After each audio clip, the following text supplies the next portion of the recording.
जंतर मंतर ते किसानां दी संसद लगातार चल रही है। अज भी किसान संसद लगेगी और किसानां दी इस संसद दे विच चर्चा होएगी। एसेंशियल कमोडिटी एक्ट दे उपर संसद बिल्कुल तैयार है। कुछ ही देर बाद इत्थे जो सदन की कार्रवाई है वो शुरू होएगी। देखोगे तुसीं संसद के जो मैंबर ने किसान संसद के वो आके बैठे ने। पिछले दिन भी संसद बड़ी चर्चा का विषय रही किसानों की, क्योंकि उस दे विच जो किसान संसद के खेतीबाड़ी मंत्री बनाए गए सी वो खेतीबाड़ी मंत्री अस्तीफा दे गए सी और बहुत चर्चा हुई उसकी। और होर भी किसान जो संसद के मैंबर बैठे ने, किसान सांसद बैठे हैं और गलबात बाहर चल के करांगे। कहते कि इत्थे इजाजत नहीं है गलबात करने की, बाहर चल के गलबात करांगे, चर्चा करांगे किसानों के मुद्दे ते हो की रहा, तमाम चीज़ों को लैके कि होना चाहिए की है।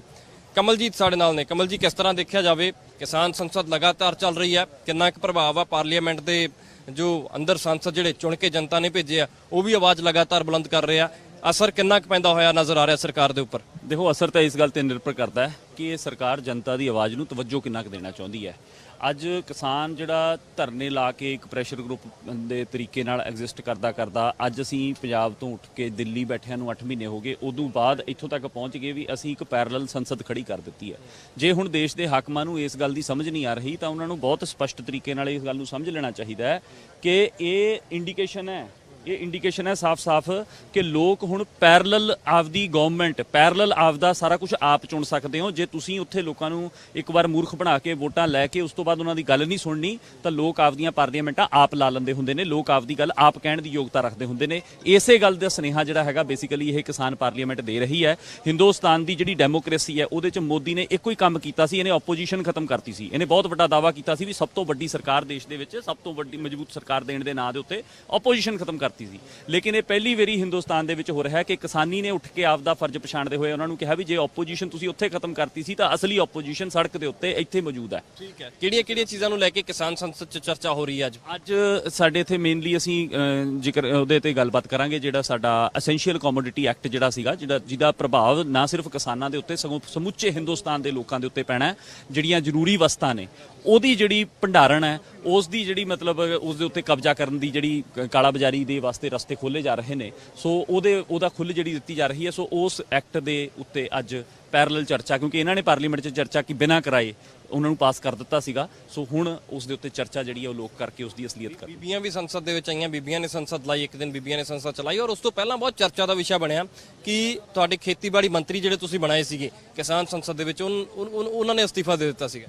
ਹਾਂ, ਹਾਲਾਂਕਿ ਉਹ ਇੱਕ ਤਰ੍ਹਾਂ ਦਾ ਇੱਕ ਪ੍ਰਦਰਸ਼ਨ ਸੀ ਕਿ ਅਸਲ 'ਚ ਕੀ ਹੋਣਾ ਚਾਹੀਦਾ। ਉਹ ਇੱਕ ਇੱਛਤ ਯਥਾਰਥ ਸੀ, ਜਿਹਨੂੰ ਬੁੱਧੀਜੀਵੀ ਲੋਕ ਇੱਛਤ ਯਥਾਰਥ ਕਹਿੰਦੇ ਹੁੰਦੇ ਨੇ। ਉਹ ਇੱਛਤ ਯਥਾਰਥ ਸੀ ਵੀ ਹੋਣਾ ਤਾਂ ਇਹ ਚਾਹੀਦਾ ਕਿ ਜੇ ਸਰਕਾਰ ਦੇ ਮੰਤਰੀ ਕੋਲ ਕਿਸੇ ਗੱਲ ਦਾ ਜਵਾਬ ਨਾ ਹੋਵੇ ਤਾਂ ਉਹਨੂੰ ਲਾਜ਼ਮੀ ਤੌਰ ਦੇ ਉੱਤੇ ਆਪਣੇ ਅਸਤੀਫਾ ਦੇ ਦੇਣਾ ਚਾਹੀਦਾ। ਸੋ ਇਸੇ ਗੱਲ ਨੂੰ ਪ੍ਰਗਟ ਕੀਤਾ ਸੀ ਉਹਦੇ ਰਾਹੀਂ। ਕਿਸ ਤਰ੍ਹਾਂ ਦੇਖਦੇ ਹੋ ਹੁਣ ਲਗਾਤਾਰ ਸਰਕਾਰ ਦੇ ਮੰਤਰੀ ਨਰਿੰਦਰ ਤੋਮਰ ਹੁਣੀ ਨੇ ਉਹ ਇਸੇ ਗੱਲ ਤੇ ਅਡਿੱਗ ਨੇ, ਉਹ ਕਹਿੰਦੇ ਕਿ ਕਾਨੂੰਨ ਰੱਦ ਨਹੀਂ ਹੋ ਸਕਦੇ। ਫਿਰ ਜਿਸ ਤਰ੍ਹਾਂ ਤੁਸੀਂ ਆਪਦੀ ਪਾਰਲੀਮੈਂਟ ਦੇ ਵਿੱਚ ਕਾਨੂੰਨ ਰੱਦ ਕਰਨ ਦੀ ਗੱਲ ਕਰ ਰਹੇ ਹੋ, ਅੰਦਰ ਵੀ ਲੋਕ ਆਵਾਜ਼ ਚੁੱਕ ਰਹੇ ਨੇ, ਉਸ ਆਵਾਜ਼ ਦਾ ਔਰ ਇਸ ਆਵਾਜ਼ ਦਾ ਕਿੰਨੇ ਕੁ ਵੱਡੇ ਪੱਧਰ ਤੇ ਤੁਸੀਂ ਦੇਖਦੇ ਹੋ ਕਿ ਅਸਰ ਹੋ ਰਿਹਾ? ਦੇਖੋ, ਅਸਰ ਤੇ ਅਸਲ ਦੇ ਵਿੱਚ ਲੋਕਾਂ ਤੇ ਹੋ ਰਿਹਾ ਹੈ। ਅਸਰ ਜਿਹੜਾ ਹੋ ਰਿਹਾ ਹੈ ਉਹ ਹਿੰਦੁਸਤਾਨ ਦੇ ਲੋਕਾਂ ਦੇ ਉੱਤੇ ਹੋ ਰਿਹਾ ਹੈ।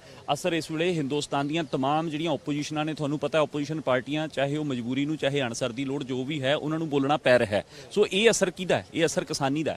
ਸੋ ਪਾਰਲੀਮੈਂਟ ਤੱਕ ਅਸੀਂ ਇੱਕ ਪੈਰਲਲ ਪਾਰਲੀਮੈਂਟ ਲਾ ਕੇ ਦਿਖਾਣਾ, ਇਹਦਾ ਮਤਲਬ ਸਾਫ਼ ਹੈ ਵੀ ਉਹਨਾਂ ਨੂੰ ਦੱਸ ਰਹੇ ਹਾਂ ਕਿ ਹੁਣ ਤੁਸੀਂ ਸਮਝੋ ਅਸੀਂ ਤੁਹਾਡੀ ਥਾਂ ਆਪ ਵੀ ਲੈ ਸਕਦੇ ਹਾਂ। ਲੋਕ ਆਪਦੇ ਹੱਥ 'ਚ ਵੀ ਤਾਕਤਾਂ ਜਿਹੜੀਆਂ ਉਹ ਲੈ ਸਕਦੇ ਨੇ, ਜੇ ਤੁਹਾਨੂੰ ਦੇ ਸਕਦੇ ਨੇ ਤਾਕਤ ਤੁਹਾਡੇ ਤੋਂ ਲੈ ਵੀ ਸਕਦੇ ਨੇ। ਇਸੇ ਗੱਲ ਦੀ ਇੰਡੀਕੇਸ਼ਨ ਕਿ ਤਾਕਤ ਦੇਣ ਦਾ ਮਸਲੇ ਤੇ ਜਦੋਂ ਗੱਲ ਕੀਤੀ ਤੇ ਗੁਰਨਾਮ ਚਲੂਨੀ ਹੁਣਾਂ ਨੂੰ ਸਸਪੈਂਡ ਕਰ ਦਿੱਤਾ ਗਿਆ ਸੀ। ਇਹ ਤਾਕਤ ਜਿਹੜੀ ਹੈ ਪਾਰਲੀਮੈਂਟ, ਜਿਹੜੀ ਬਾਕੀ ਪਾਰਲੀਮੈਂਟ ਜਿੱਥੇ ਲੋਕ ਚੁਣ ਕੇ ਭੇਜਦੇ, ਜਨਤਾ ਚੁਣ ਕੇ ਭੇਜਦੀ ਆ, ਉੱਥੇ ਵੀ ਜਾਣ ਬਾਰੇ ਕਿਸਾਨ ਵਿਚਾਰ ਕਰ ਸਕਦੇ ਆ।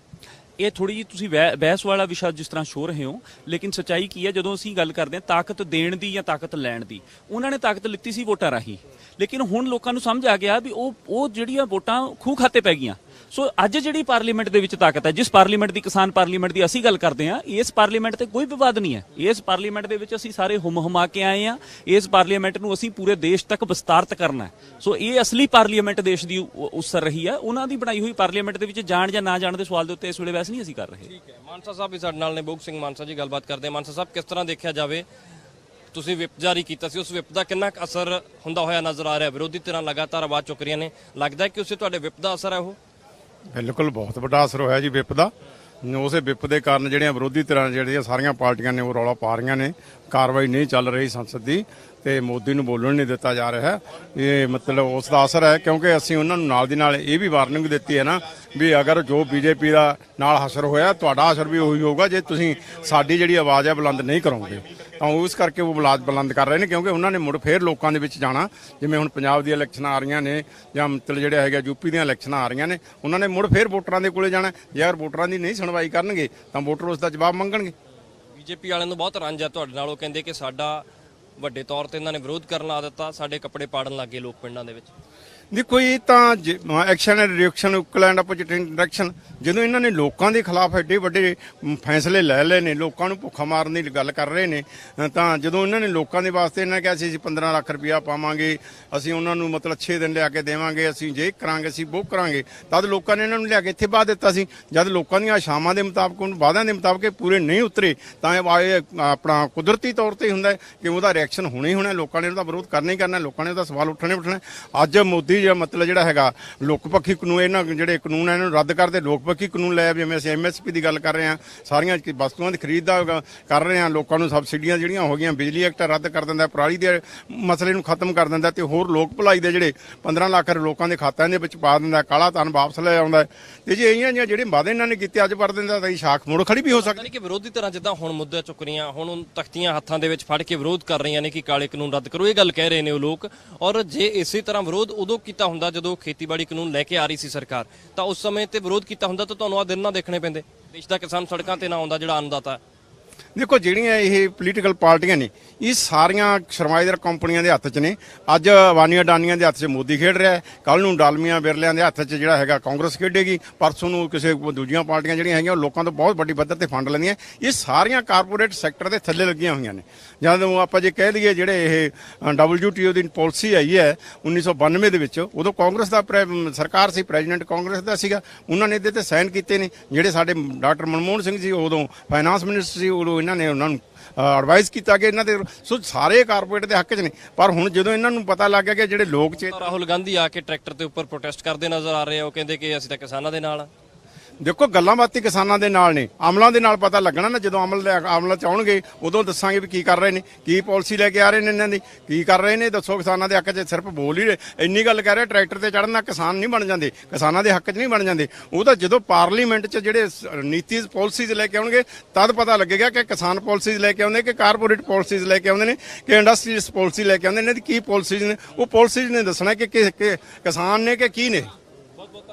ਸੋ ਭੋਗ ਸਿੰਘ ਮਾਨਸਾ ਸਾਡੇ ਨਾਲ ਜੁੜੇ ਸਨ। ਭੋਗ ਸਿੰਘ ਮਾਨਸਾ ਵੀ ਕਿਸਾਨ ਸੰਸਦ ਦੇ ਵਿੱਚ ਸ਼ਾਮਲ ਹੋਣ ਵਾਸਤੇ ਪਹੁੰਚੇ ਨੇ। ਇਸ ਬੰਨੇ ਕਿਸਾਨਾਂ ਦੀ ਸੰਸਦ ਲੱਗਣ ਦੀ ਪੂਰੀ ਤਿਆਰੀ ਦੇ ਵਿੱਚ ਆ। ਬਸ ਬ੍ਰੇਕਫਾਸਟ ਹੋ ਰਿਹਾ ਕਿਸਾਨਾਂ ਦਾ ਔਰ ਕਿਸਾਨ ਸੰਸਦ ਜਿਹੜੇ ਆਏ ਨੇ ਉਹਨਾਂ ਦਾ, ਔਰ ਉਸ ਤੋਂ ਬਾਅਦ ਫਿਰ ਸ਼ੁਰੂਆਤ ਹੋਏਗੀ, ਮੁੱਦੇ ਉੱਠਣਗੇ। ਐਸੈਂਸ਼ੀਅਲ ਕਮੋਡਿਟੀ ਐਕਟ ਦੇ ਉੱਪਰ ਅੱਜ ਚਰਚਾ ਹੋਣੀ ਹੈ। ਸਾਰੇ ਸੰਸਦ ਆਪਣੀਆਂ ਚੇਅਰਸ ਦੇ ਉੱਪਰ ਬੈਠ ਰਹੇ ਨੇ। ਕੁਛ ਹੀ ਦੇਰ ਬਾਅਦ, ਯਾਨੀ ਥੋੜੀ ਦੇਰ ਬਾਅਦ ਕਿਸਾਨਾਂ ਦੀ ਇਹ ਸੰਸਦ ਸ਼ੁਰੂ ਹੋਏਗੀ ਜੰਤਰ ਮੰਤਰ ਤੇ। ਇੱਕ ਬੰਨੇ ਦੇਸ਼ ਦੀ ਪਾਰਲੀਮੈਂਟ ਜਿੱਥੇ ਜਨਤਾ ਵੱਲੋਂ ਚੁਣੇ ਹੋਏ ਨੁਮਾਇੰਦੇ ਕਿਸਾਨਾਂ ਦੇ ਹੱਕ ਦੀ ਗੱਲ ਕਰਦੇ ਨਜ਼ਰ ਆ ਰਹੇ ਨੇ। ਅੱਜ ਵਿਰੋਧੀ ਪਾਰਟੀਆਂ ਜਿਹੜੀਆਂ ਨੇ, ਵਿਰੋਧੀ ਧਿਰ ਦੇ ਲੀਡਰ ਜਿਹੜੇ ਵਿਰੋਧੀ ਧਿਰ ਦੇ ਸੰਸਦ ਨੇ, ਉਹ ਕਿਸਾਨਾਂ ਦੇ ਮੁੱਦੇ ਚੁੱਕ ਰਹੇ ਨੇ। ਤੇ ਦੂਸਰੇ ਬੰਨੇ ਕਿਸਾਨ ਸੰਸਦ ਲੱਗ ਰਹੀ ਹੈ ਜੰਤਰ ਮੰਤਰ ਦੇ ਉੱਪਰ, ਸਰਕਾਰ ਨੂੰ ਲੈ ਕੇ, ਸਰਕਾਰ ਨੂੰ ਚੈਲੰਜ ਕਰਦੇ ਨਜ਼ਰ ਆ ਰਹੇ ਕਿਸਾਨ ਕੀ ਖੇਤੀਬਾੜੀ ਕਾਨੂੰਨ ਕੇਂਦਰ ਸਰਕਾਰ ਰੱਦ ਕਰੇ, ਨਹੀਂ ਤਾਂ ਫਿਰ ਅਸੀਂ ਪੈਰਲਲ ਸੰਸਦ ਚਲਾ ਸਕਦੇ ਹਾਂ, ਤਾਂ ਫਿਰ ਸਰਕਾਰ ਨੂੰ ਝੁਕਾਉਣ ਵਾਸਤੇ ਹੋਰ ਵੀ ਐਕਸ਼ਨ ਪਲਾਨ ਆਉਣ ਵਾਲੇ ਦਿਨਾਂ ਦੇ ਵਿੱਚ ਉਲੀਕਾਂਗੇ।